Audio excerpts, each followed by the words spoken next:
Құрметті оқырмандар, кітапханамызға жаңа топтама оқулықтар мен әдебиеттер орналасты. Біздің әдебиеттер топтамамызға даналық әліппесі инновациялық 13 данадан тұратын әдебиет келіп қосылды. Бұл әдебиеттің ерекшелігі өзі оқитын қаламда. Домбыра күйі.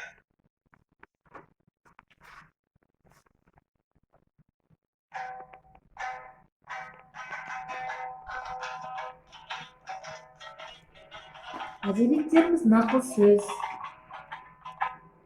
бабалар батасы, халық тағылымы, домбыра күйі, қобыз үні, халық ертегілері,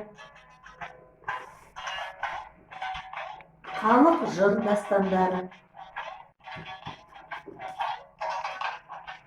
халық әні,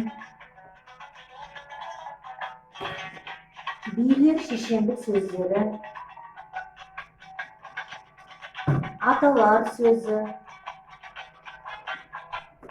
бесік жыры және халық аңызы топтамаларынан тұрады.